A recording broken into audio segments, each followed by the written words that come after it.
Hi, everybody, and welcome back to Talkin Wellness. My name is Christian.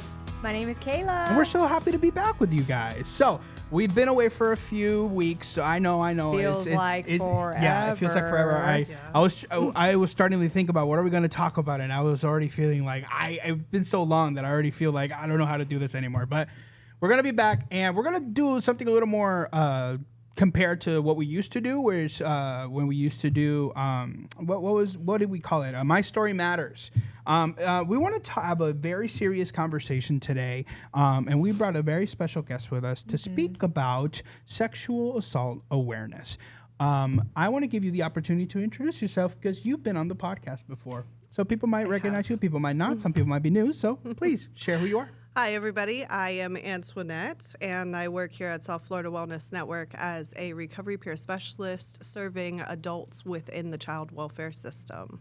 Wonderful. And I've personally seen like a lot of the work you guys do, so I just want to give you big ups because it's hard work, and definitely a needed service. So it is, and they do a great job. Good on you guys. And just to plug Antoinette in, for those of you that are new to the podcast, go scroll back a little bit to whether you're on YouTube or Spotify or Apple, because Antoinette was in our adoption episode, and that was a powerful episode. So far our most viewed episode on YouTube. Yeah. So it's very, it's all because of her.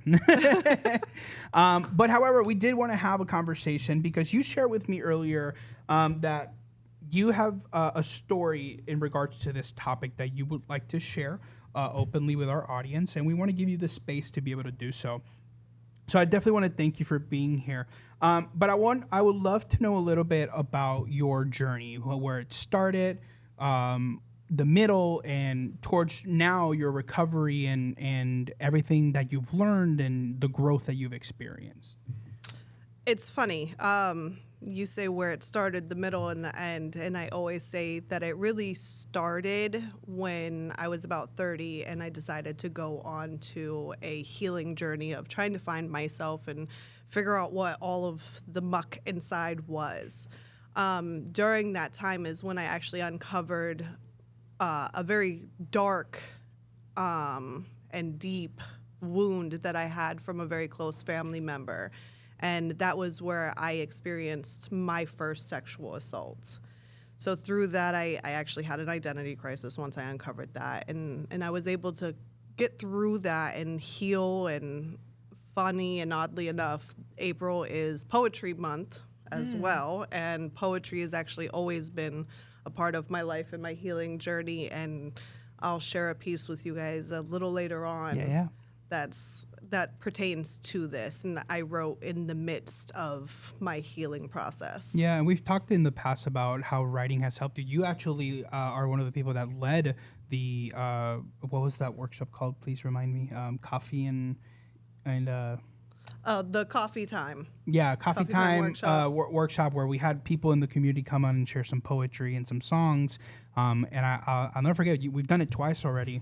And the open mic night. Open mic night. Yes. Thank you. She's done a couple things. Yeah. I think we're talking open more mic about night. open We mic actually night. have another open mic night coming up in May. That is true. Yeah. That is true. So if you're interested, please call the RCC. We would love to have you read some poetry or do some music. Us in May. Or just join us because we got some really cool people who come on out. But I've been involved in the open mic night the 2 times that we've done it here at the South office. He's a rock star guy. Thank you. And but I've seen firsthand the impact that art like music, or in this case, which we're going to talk about a little later, poetry, can have in an individual to express and really tell their story in a more artistic and creative way. So I would love to hear a little bit about how poetry has become kind of like a good and a big wellness tool in your life to be able to get through a lot of this. Yeah. So poetry actually has been in my life, my whole life. I remember receiving a little journal for my birthday one year, and one day I just started journaling, and that turned into poetry, and it kind of just catapulted as that was my therapy. I didn't know what therapy was growing up or anything like that, but that book, it held my deepest, darkest secrets, and it held a piece of healing that I didn't even understand because I was too young to fully commute that was healing. I experienced a few traumas when it came to my writing, and I lost everything. I lost all of my journals, all of my poetry. I was even writing a book and I lost it. And that kind of caused a rift in my healing and my wellness when it came to writing. And when I uncovered that trauma with my my close family member, I went back to it, and it was just safe and it was familiar. And it helped me feel whole again. I was very, very lost in that time when I uncovered this deep, dark secret within me. And when I found writing again, it was like, oh, this is home. This is where it's at. And through everything that I've experienced, writing has always been there. So I'm curious to hear then So because when I asked you to be in this podcast, you were very eager and very excited to be a part of it. So I'm very curious to hear your answer to this question. Why do you feel so, I guess, comfortable or safe to be able to share that kind of story to a large group of people? Because we don't know how many people are going to be able to watch this. So what was that sparking you that's like, yeah, I definitely want to share this story? And maybe a spark that other people could potentially try to connect to share their story and speak out. For me, I experienced being re-victimized. I also experienced being more susceptible to being a victim. So it happens more often than most people believe. And it's something that seems very taboo in our society. And through growing up and my experiences and what I do for my career path, I hear everybody has that same story of they're afraid to come forward, or they're afraid of being re-victimized, they're afraid of reliving it. And a lot of people don't understand that it is so hard to live in that. So for me, when sexual assault awareness becomes, it's every day for me, but when we have a month like April that's dedicated to it, and we have an opportunity and a platform like Talking Wellness to be able to come on to here, it's my opportunity to tell somebody who is in my same shoes, you can heal. And you will heal, and you can take your power back, and you don't have to be a victim anymore. Standing in my story, standing in my testimony is me taking my power back. It's me saying, I don't need to be a victim anymore. I am a survivor. Is this my experience? Absolutely. Do I wish it wasn't? Of course. Right. But there's some reason as to why, and maybe this is it. Maybe it's that I get to come on Talking Wellness and say, hey, I see you, I know what you've experienced, and you can stand in your own voice and in your own power. I love that you mentioned that. I do want to kind of make a connection here. Obviously, before we start sharing anymore, I want to make sure that we tell the audience that we're going to be having discussions that might be a little bit, what would be stressful, the word? Stressful, triggering. Yeah. So I want to make sure that you guys, obviously, if you truly want to keep watching, please, we would love to have you stay here with us and in this conversation. But if you feel that this episode might be a little too stressful for you, it's okay to click away. Or if you want to be a little more intentional about it and you want to get a support person in your life to kind of watch this episode with you, we want to invite you to do so, because we understand we're all in different places in our recovery journeys. And if this is just a little extra tender at the moment, that's totally okay. We want to give you that space to go back and go away if you need to. But other than that, I think we're gonna dive straight into it. So I would love to hear a little bit about your story in terms of, and you don't have to get into too many details if you don't wish. I definitely want to make sure this is a safe space for you and a safe space for our audience. I want to ask you, maybe not what happened, but when do you notice that, oh, this is something that happened to me and it affected me in the way that it did?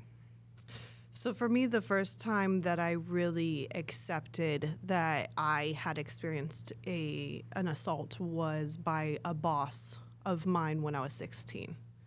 It was really traumatic. It wasn't to the extent that I experienced with a close family member, but it was really traumatic. And for me, it was even more traumatic because I gathered my support system and we went to the police department, and I sat in a room and I spoke with the police officer and I told him everything.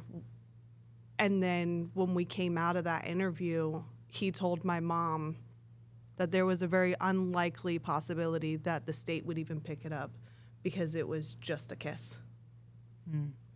So for me, that immediately told the victim in me, you can't talk. Nothing's gonna happen. From there, later on in life, I experienced a few other occasions, some by people who I considered partners, some by people that I barely knew.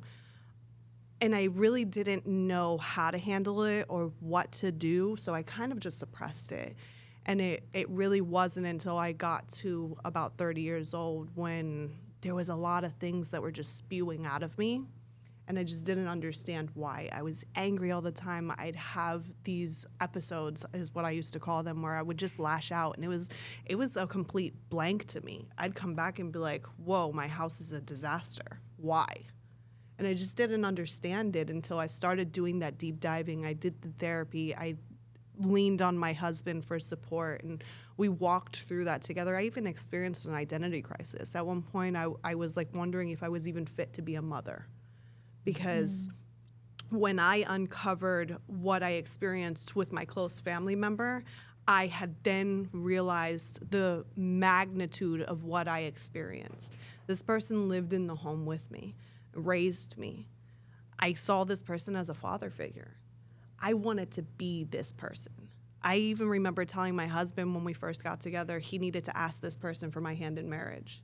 And that's how important this person was. So once I uncovered this, I sat back and I looked at myself and the person I was and my characteristics and things like that. And I realized, wow, I am this person. And I didn't want to be that person. So then I was like, okay, now I need to cut off everything in my life. I can't be a mom. I can't be a wife. I can't be any of these things because that's all attached to this. And through healing, I had to go through all of that and really separate it and realize, well, one, this person was like a father figure. Despite the fact that the grooming started so early on in my life and the experience had started so early on in my life, this person was living with me every single day up until I was, I think, 7. And even then was still a very present figure in my life. And I spent a lot of time with this person. So just like a parent, you're going to have characteristics and personality traits and things like that. And I really had to separate it. And where I'm at today is thank you for the things that make me a great person. And I hope you find the healing you need for the things that you caused harm with me. That's very powerful. Yeah. It sounds to me like, and I hate to be so simplify it in such a way, but it sounds to me that kind of forgiveness took a lot to get to there. Yeah. Oh yes, 100%. And I didn't even get to this forgiveness until actually I was having a conversation with Gigi a few weeks ago. Gigi works here at the South office. She normally works at our front desk, but she also is meeting different people in the community. You guys might have remember her from our Hispanic Heritage Month episode. So it was through conversation with her and her asking me those MI questions, those motivational interviewing questions, where I looked at her and I was like, if that person called me in today and said I'm in trouble, I would go.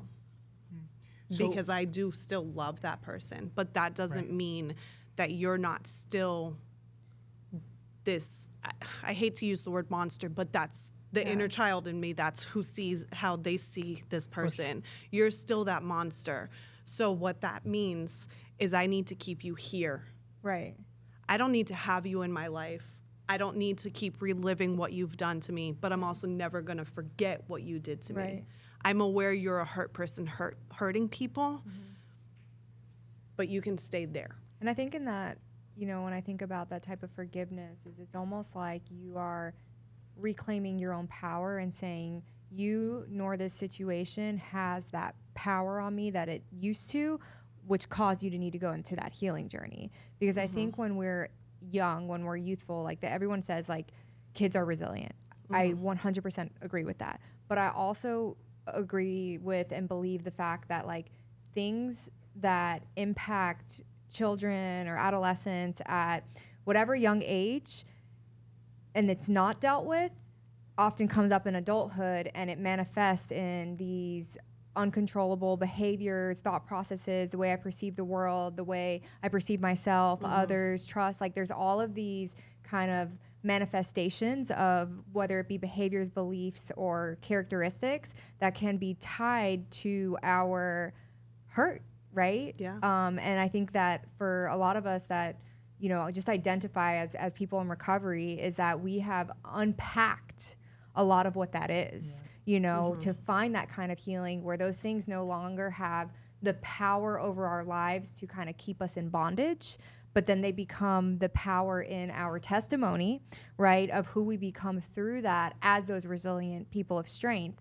And I always think of when you were talking, I'm like, man, Maya Angelou said it so greatly, you know, and her famous quote is that there's no greater agony than an untold story inside of someone. And so when I think about, yeah, right? It's like, and just kind of how you guys laid the foundation of this, of like, you know, Antoinette, why do you feel that at this point in your life, like you can share this story and you may not have the same kind of like, I'm sure in the beginning sharing the story brought triggering feelings and emotions and, you know, uncontrollable things, right? Because you had not yet really gone through that healing journey that you so eloquently shared with us. But it's like through that process is the freedom that you found in forgiveness, which is so beautiful. So thank you. Yeah. That was actually going to be part of my next question. I appreciate you bringing this up, Kayla.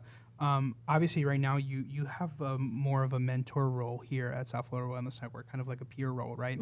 And I'm curious to hear. There's kind of two ways that we can go with this question, and I'm interested in hearing both sides of it. Now that with your experience now working here, how long have you been working here, if you don't mind me asking? 2 years in April, actually the end of this month. 2 years in April. That's wow. Really cool. That's really cool. It feels like you've been here for 25 years, but thanks. In a good way, of course. Not that we've even been over for 25 years, but it feels that way. But the question that I was going to ask is, now that you have seen firsthand the kind of things that happen in the world and the kind of different people that we interact with and work with, how has your experience as a survivor and your experience as an advocate for mental health in the community, how has that intertwined in your story as well? Because I'll share really quickly, because I feel part of my recovery in a weird way is this job. Like South Florida Wellness 100%. Network, it's part of my recovery, which is why I'm so passionate about this place and so passionate about telling everybody, friends, neighbors, whoever I can, because before I got here, I was in a really weird place trying to find answers. And when I got here, it's like I found those answers and it led to my recovery. So I want to hear your perspective on that question. Now that you've had the opportunity of the experience and your real life experience, how does that intertwine into one thing called your recovery? So it's really funny because I have a very similar perspective to you. I came to a point in my healing journey where I felt I was healed enough, but I also felt like I needed to heal more. And so I was very stagnant. And I was like, you know what? I started prayer journals. And okay, this is what I'm looking for in my life. I want to be able to be in an environment where I'm going to be encouraged to grow, where I'm going to be encouraged to help other people and share my testimony so that it can help other people. And there was a long list. I actually found the list the other day. There's a long list of things that I prayed for, and I meditated with it, and I prayed over it every day. And it's one day we'll do a podcast about how I came to South Florida Wellness Network, because it's a wild story. But South Florida Wellness Network appeared in front of me in my life. And I didn't even realize what peer support was, or that it could even be a career, and that's what it would do for me. And I remember coming in here and even taking the tour here, I cried. On my first day, I cried because I realized this is something that if we had it, I grew up in Hollywood. If we had this RCC when I was growing up, the majority of the people that I graduated with would not be dead right now. because they would have had a different opportunity. I look at the kids when they come in and I'm like, oh my God, it fills my heart. It heals me in a way from all of the loss that I've experienced. Like, these kids aren't going to experience that same loss because we're here. So being here, being up here, every interaction that I have with somebody who's just a walk-in, or even my participants, all the way to their children, even to the kids who come in here, they all heal me in a way that they'll never even completely comprehend, because we're all intertwined in this crazy life, and there's a reason why everybody crosses paths. You're either here for a reason or you're here for a season. And luckily, I get to be a reason. And hopefully this isn't just a season, but doing the work that I've done, it's taught me that, one, if you ever feel like you're healed, you're stagnant. There is no such thing as healed. You are always healing, because you're learning. Exactly. You never stop learning. You're always ever evolving. And it's great because I've come into an agency where we have leaders who encourage you and pour into you and give you that space. And I remember coming from the corporate world and being like, wait a minute, we're allowed to take a mental health day here? Like, that's a thing? What? Yeah. So it's great that I can come to Kayla and be like, hey, listen, today I had a really rough session with somebody that really triggered me from my own experiences, and I need a day. And that's loved on. So to be able to stand in my power, show others that I can be this light of beacon for them, and they can also, too, become that light again, because they're in the midst of their trenches, and we don't see it on the other side when we're in the trenches. That's healing within itself. Yeah. So my work and my life testimony, they intertwine in a way that I never even thought it was comprehensible. Yeah, I would love to hear your perspective, because you've been working here for a little longer, not a little longer, a little bit more longer than the both of us combined. So I definitely want to hear your perspective on that same question, because you've shared your story on this podcast about your recovery journey. And I'm curious to hear how this line of work, doesn't even have to be South Florida Wellness Network, just this line of work specifically, how it's maybe intertwined into your recovery journey, into who you are today.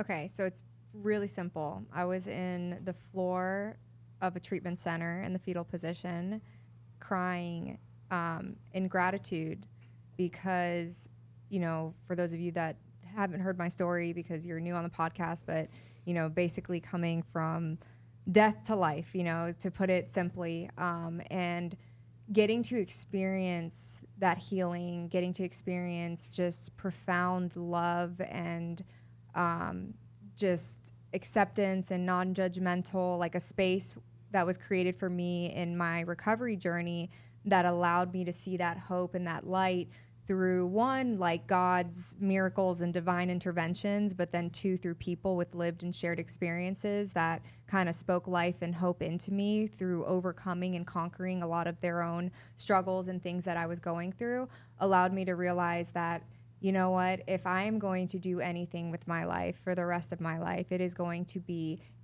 giving back to people and speaking life into them and letting them know that there is hope and that there is freedom. It's like when you taste that healing and that freedom, there's nothing else. It's like a response. It's a reaction out of that, of just gratitude to say like, hey, there is life beyond this. There's life beyond these struggles.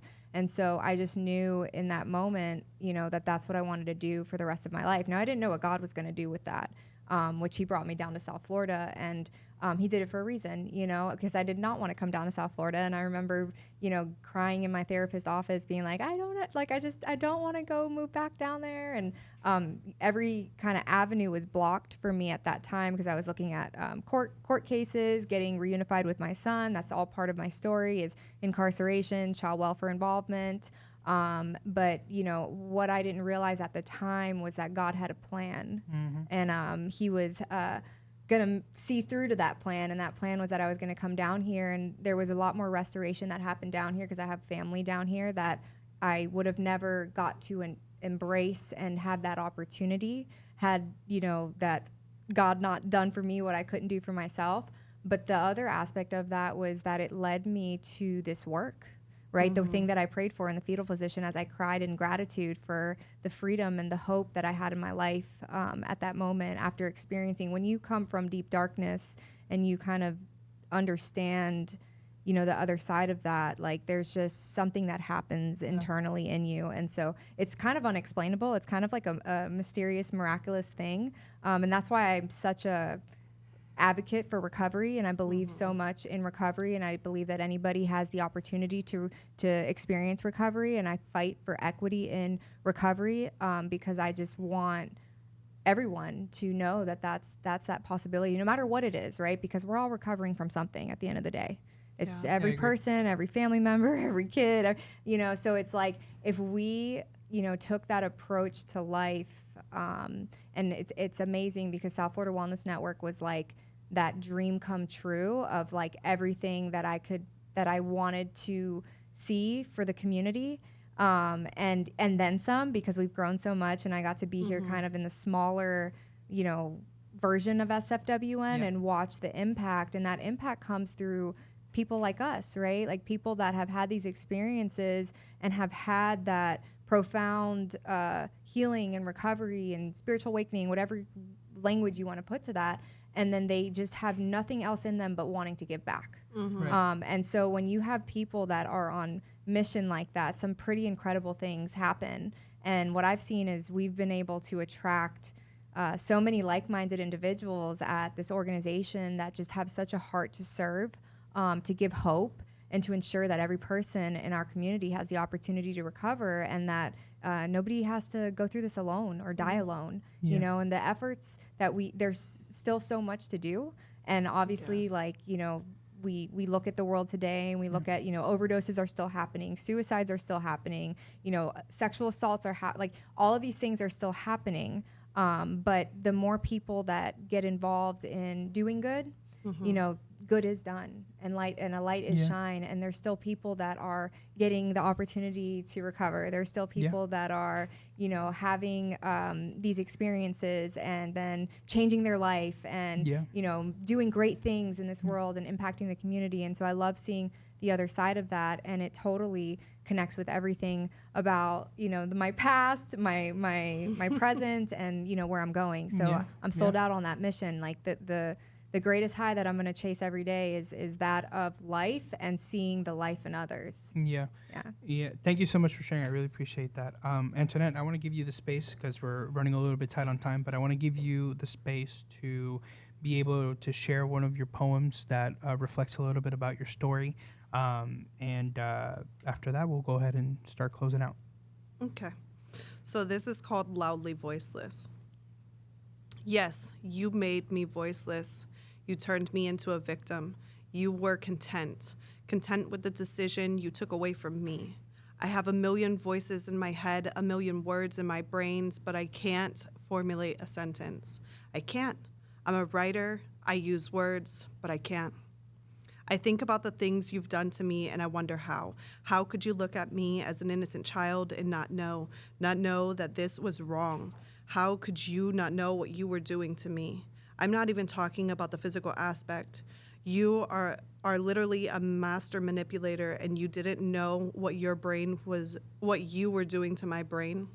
Or maybe you did, and your actions were the paint strokes on the canvas that is me. You created a masterpiece out of me, a masterpiece that I had no say in. How is that fair? I ran away, and at the time, I didn't know what I was running away from or where I was running to, but thanks to you, I ran into every wrong arm, the arms of men just like you. I was looking for you and them because of what you painted on me. I can't rack my brain around the actions of my abusers, and no, it wasn't one abuser. You see, when a victim becomes a victim, they're more susceptible of becoming a victim again and again. You gave those men permission, not me. You wrote that contract within me in places they could find and I could never see. You were only one, but they were 1, 2, 3. 30 years later, and you have a daughter that I pray to God that I don't even believe in, that she will never become the canvas you turned me into. I was only 2. That says a lot about you. But don't worry, your access has been cut. Your canvas has been cleaned, and now I am the artist manipulating the paint strokes. I am no longer your victim, your little masterpiece. I am me. I am a woman. I am not an object for a man to see, hold, or possess. I am a human. I am equal to men like you and 1, 2, 3. Nah, I'm wrong. I am not an equal. I am of hierarchy because I choose to be me. And not the canvas that Picasso has painted. We're not in your gallery, we're in mine. And here there are no victims, only survivors, and you have no space and no place, not even on this earth. But that is not for me to determine. That is for what is coming. The things that you did to me, you will reap what you sow. You see, on this healing journey, me and Karma, we became friends. I took every bit of that beating she had for me, for everything I did wrong in this world. Then I stood up and I said, "You're right, sis, and I'm better for it." See, the hardest part wasn't even karma, it was destiny. It was the fact that I was destined to face the things that you hid deep within me, knowing that my childhood would hide it away because it was protecting me. I have 2 beautiful daughters who witnessed my trauma, not with you. The same way they witnessed a trauma you created, they'll witness their mama break every single one of those traumas down. They are my biggest supporters. I keep fighting because they need to know every single man just like you in this world has no place in theirs. Their world is above and beyond them. Their world is greater than them. Their world is greater than any one of you. 1, 2, 3, 4.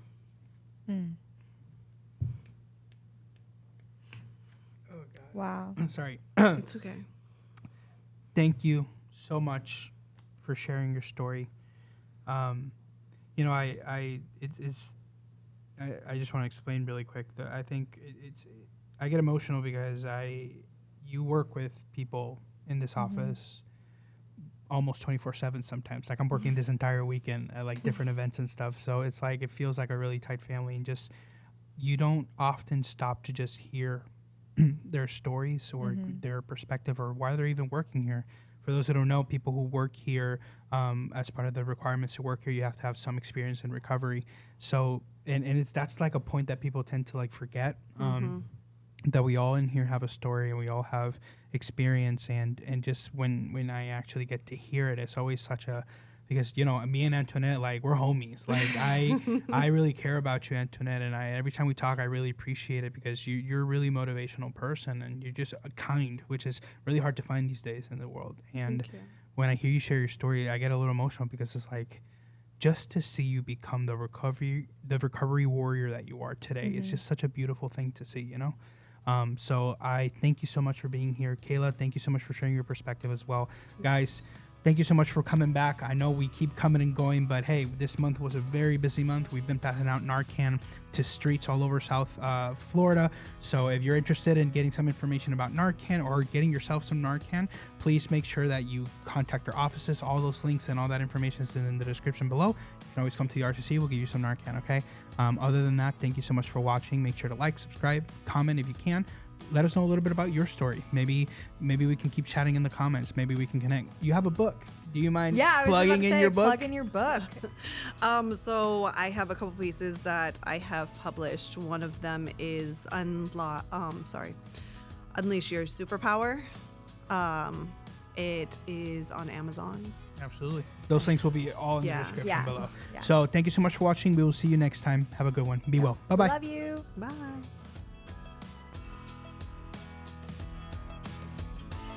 Bye. Perfect. Crisp 33 minutes. Yeah, that was so good. Crisp 33 minutes. Gosh, Chris, way to make somebody cry.